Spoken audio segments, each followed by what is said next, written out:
ভাবি বাথরুম থেকে গোসল সেরে কাপড় না পরে গামছা পেঁচিয়ে ওনার রুমে ঢুকলেন। এতক্ষণ আমি ভাবির রুমের বেলকনিতে দাঁড়িয়ে সিগারেট টানছিলাম। সিগারেট টানা শেষ করে যখনই আমি ভাবির রুমে দেখলাম, তখনই দেখলাম ভাবি গামছাটা খুলে আবারও পড়তে গিয়ে সবকিছু আমাকে দেখিয়ে ফেলেছে। ওই অবস্থায় ভাবির সবকিছু দেখে আমার মাথা চক্কর দিয়ে উঠল। আমি সেন্সলেস হয়ে গেলাম, ফ্লোরে লুটিয়ে পড়লাম। ভাবি এখন কি করবে কুল কিনারা খুঁজে পাচ্ছে না। এখন যদি কাউকে ডাকে তাহলে নেহায়েত সবাই মাইন্ড করবে। তাই ভাবি তাড়াতাড়ি করে নিজের শাড়ি পেটিকোট ব্লাউজ সব পরে ফেললো। তারপর আমার কাছে এসে দেখে তখন আমি সেন্সলেস। তারপর ভাবি আমার নাকের উপরে হাত রাখলো, দেখলো আমার নিঃশ্বাস আছে। তাড়াতাড়ি ওয়ার্ডরোবের উপর থেকে পানির জগ নিয়ে আমার চোখে মুখে পানি ছিটাতে লাগলো। কিছুক্ষণ পর আমি জ্ঞান ফিরে পেলাম। জ্ঞান ফিরে আবার ভাবির মুখের দিকে তাকাতে গিয়ে আমি আবারও সেন্সলেস হয়ে গেলাম। ভাবি বলল, এ কি হলো তনু, আমাকে দেখে বারবার সেন্সলেস হয়ে যাচ্ছ কেন? আবারও নাকি মুখে পানি ছিটাতে লাগলো। একটু পরে আমার হুঁশ ফিরে এলো। ভাবি আমার হাত চেপে ধরে বলল, ভাই আর সেন্সলেস হয়েও না, আগে বলো তুমি আমাকে দেখে কেন বারবার মুচ্ছা যাচ্ছ? আমি তখন আমতা আমতা গলায় বললাম, ভাবি আপনাকে দেখে সেন্সলেস হচ্ছে না, তবে আপনার যা কিছু দেখেছি ওটা চোখে ভাসলে আমি সেন্সলেস হয়ে যাচ্ছি। বলেই ওখানে আর এক মুহূর্ত না দাঁড়িয়ে আমি রুম থেকে বের হতে লাগলাম। দরজার সামনে আসতে সামনে পড়লো আমার খালাতো বোন। যদি আরো ক্লিয়ার করে বলি, যার টানে আমি এই বাসায় এসেছি, আমার প্রেমিকা রিমা। রিমা তখন ভাবির রুমের দিকে যাচ্ছিল।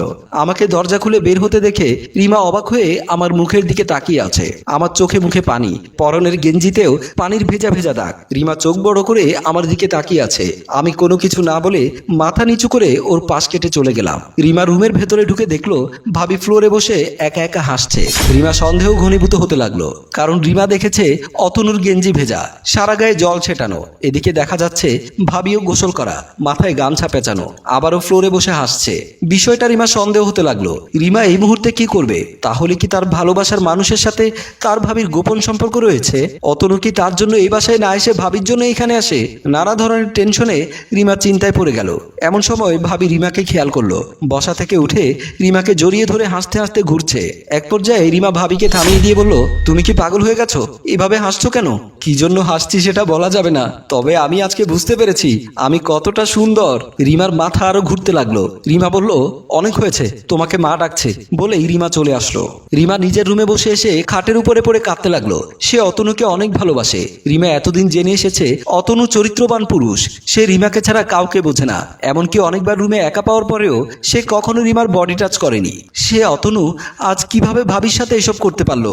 রিমা কাঁদতে কাঁদতে বালিশ ভিজিয়ে ফেলছে। ড্রয়িং রুমে বসা ছিল মোমেন সাহেব ও ইমা বেগম। ইমা বেগম মোমেন সাহেবকে পানের বাটা থেকে পান বানিয়ে দিচ্ছিল। এমন সময় সেখানে আসলো বড় ভাবি।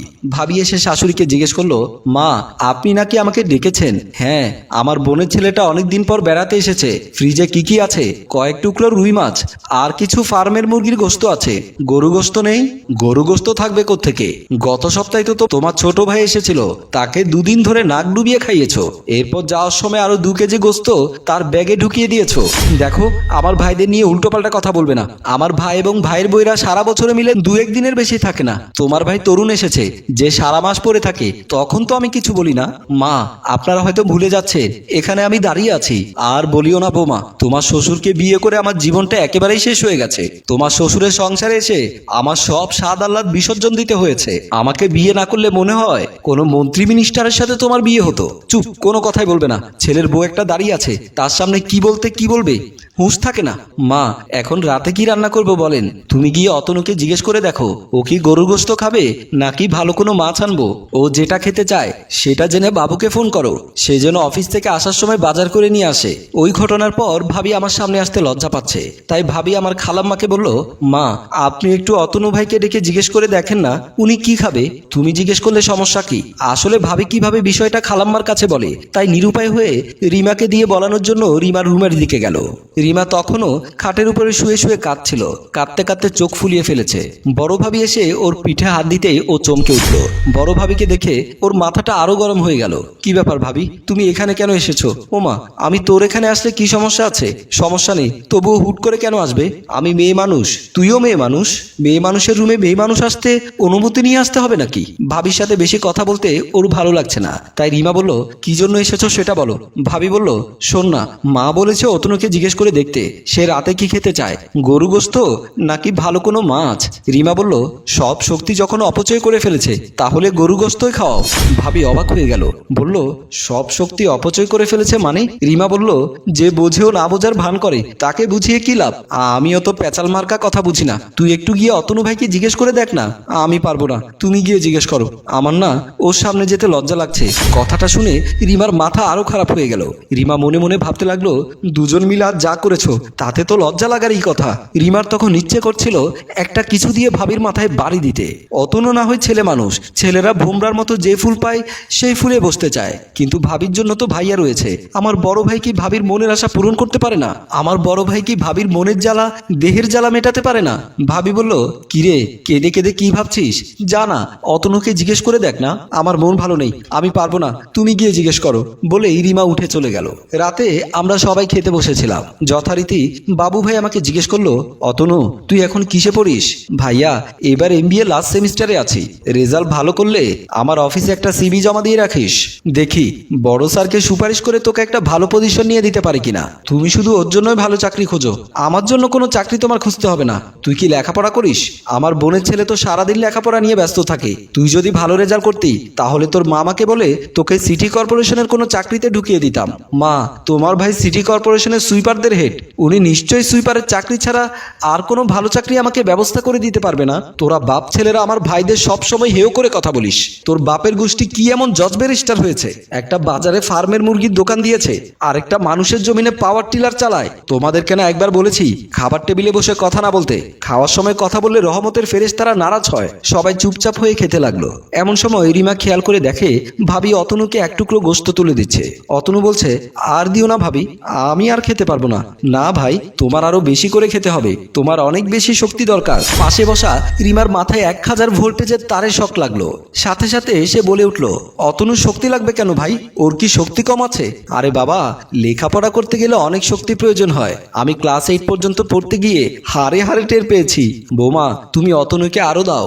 এরা বাপ ছেলে মেয়ে কেউই আমার বাপের বাড়ির লোকের খাবার পছন্দ করে না। তোমাদেরকে খাওয়ার সময় চুপ থাকতে বলেছিলাম। খালাব্বার ধমক খেয়ে সবাই যে যার মতো চুপচাপ খেতে লাগলো। আর রিমা আমার দিকে একবার আর ভাবির দিকে একবার তাকিয়ে প্লেটে জল ঢেলে দিয়ে উঠে চলে গেল। খাওয়া দাওয়া করার পর আমি ছাদে দাঁড়িয়ে ধূমপান করছিলাম, কারণ আমার খালাদের ঘরে কেউ ধূমপান করে না, সেটা আমি আগেই বলেছি। বিশেষ করে বিজয় মোটেও পছন্দ করে না, তাই ছাদে হেঁটে হেঁটে ধূমপান করছিলাম। আমি পেছনে ফিরতে দেখলাম আমার খালাতো বোন রিমা, যাকে ভালোবেসে খালাদের বাড়িতে আমি এসেছি, সেই রিমা দাঁড়িয়ে রাসেলস ভাইপারের মতো ফোঁস করছে, যেন মনে হচ্ছে এক্ষুনি আমাকে ছোবল দিয়ে মেরে ফেলবে। আমি তাকে দেখে হাত থেকে সিগারেট ফেলে দিলাম। কাছে গিয়ে বললাম, ছোবল দেবে নাকি? জিব্বায় বিষ থাকলে অনেক আগেই ছোবল দিয়ে তোমরা দুজনকে শেষ করে ফেলতাম। আমরা দুজনকে মানে? বুঝেও না বোঝার ভান করলে বোঝাতে পারবো না। তুমি না বলেছিলে আমাকে দেখার জন্য এই বাসায় এসেছো? ডেফিনেটলি তোমাকে দেখার জন্য এই বাসায় এসেছি, এক বিন্দুও মিথ্যে বলবে না। গড নোস, আমি শুধু তোমাকে দেখার জন্য এই বাসায় এসেছি। ওয়েল, আমাকে দেখার জন্য যখন এই বাসায় এসেছো, আমাকে অনেক দেখা হয়ে গেছে। আমি চাই কাল সকালে তুমি এখান থেকে চলে যাবে। বলে রিমা চলে গেল। বিষয়টা আমার মাথায় কাজ করলো না। রিমা হঠাৎ এত উত্তেজিত হয়ে গেল কেন? আমি আরেকটা সিগারেট ধরালাম। ছাদ থেকে নেমে আমি যখন বিজয় রুমে আসলাম, ততক্ষণে বিজয় ঘুমের রাজ্যে প্রবেশ করেছে। ভালোই হয়েছে, জেগে থাকলে বলতো, মুখ ধুয়ে আয়, তোর মুখে সিগারেটের গন্ধ বের হচ্ছে। আমি সে না জাগে মতো তার পাশে গিয়ে ঘুমালাম। বালিশে মাথা রাখার পর কেবলই আমার চোখে ভাসছে ভাবির সেই দৃশ্য, যেই দৃশ্য দেখে আমি অজ্ঞান হয়ে গিয়েছিলাম আর নিজে নিজে বোকার মতো হাসছিলাম। ভাবিকে নিয়ে ভাবতে ভাবতে কখন যে আমার ঘুম চলে আসলো নিজেই টের পেলাম না। ঘুমের মধ্যে আমি স্বপ্নে দেখি ভাবি খাটের উপরে শুয়ে আছে। ঘুমানোর কারণে তার গায়ের পোশাকের ঠিক ঠিকানা নেই। ভাবিকে দেখতে খুব অ্যাট্রাকটিভ লাগছিল। এমন অবস্থায় যদি কোনো পুরুষ ভাবিকে দেখে, সে নিজেকে কিছুতেই কন্ট্রোল করতে পারবে না। এমনকি সানি লিওনের ক্যামেরাম্যান হলেও সে ক্যামেরা ফেলে ভাবির উপরে ঝাঁপিয়ে পড়বে। আমি এদিক ওদিক তাকিয়ে আস্তে আস্তে ভাবির খাটের উপরে উঠতে লাগলাম, কিন্তু কেন জানি মনে হচ্ছিল কে যেন সুপার গ্লু দিয়ে আমার পা আটকে রেখেছে। আমি অনেক চেষ্টা করলাম খাটের উপর উঠে ভাবিকে জড়িয়ে ধরতে, কিন্তু কিছুতেই পা তুলতে পারছিলাম না। আমি পেছনে ফিরে পায়ের দিকে তাকাতে গিয়ে দেখলাম রিমা আমার পা চেপে শক্ত করে ধরে আছে। আমি রিমাকে দেখে বললাম, বিশ্বাস করো আমি কোনো খারাপ উদ্দেশ্য নিয়ে এখানে আসিনি, আমাকে তুমি মাফ করে দাও। বলেই রিমার পা চেপে ধরলাম। রিমা বলল, ছাড়ো ছাড়ো। আমি কিছুতেই ছাড়ছি না। এক পর্যায়ে রিমা আমাকে পা সরিয়ে ধাক্কা দিয়ে ফেলে দিল। আমি খাট থেকে পড়ে গেলাম। সাথে সাথেই আমার ঘুম ভেঙে গেল। বিজয় আমাকে বলল, কি হয়েছে, তুই ঘুমের ঘরে আমার পা চেপে ধরলি কেন? আমি ভেবাচাকা খেয়ে গেলাম। বিজয়কে বিষয়টা কিভাবে বলি? বললাম, আরে ওসব কিছু না, নিশ্চয়ই ঘুমের মধ্যে কোনো আজে বাজে স্বপ্ন দেখেছিস। আমি মনে মনে ভয় পেয়ে গেলাম। বিজয় কি বুঝতে পেরেছে আমি যে ভাবিকে নিয়ে বাজে স্বপ্ন দেখছি?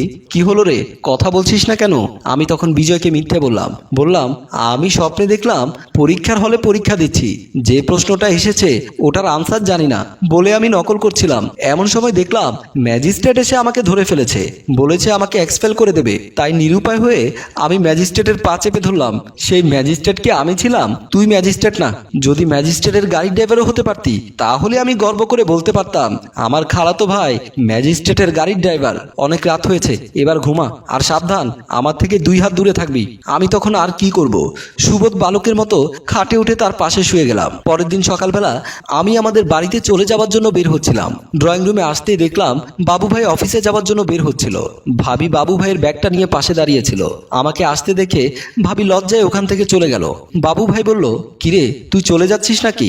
জি ভাইয়া, আজ আমার কলেজে জরুরি একটা অ্যাসাইনমেন্ট আছে, এখান থেকে গিয়ে আমাকে কলেজে অ্যাটেন্ড করতে হবে। গুড, পড়ালেখা নিয়ে কোনো কম্প্রোমাইজ নেই, ভালো করে লেখাপড়া কর, তারপর তোকে একটা ভালো চাকরির ব্যবস্থা করে দেব। এরপর অনেক খোঁজাখুঁজি করে তোর জন্য সুন্দর থেকে টুকটুকে একটা বউ এনে দেব। আমি বাবু ভাইকে কিভাবে বলি আমার সুন্দর টুকটুকে বউ তো তোমাদের ঘরেই আছে, কিন্তু সে কি জন্য আমার উপরে অভিমান করে আছে কিছুই বুঝলাম না। বাবু ভাই বলল, কিরে কি ভাবছিস? ও কিছু না। আচ্ছা ভাইয়া, খালাম্মার খালাব্বা কই?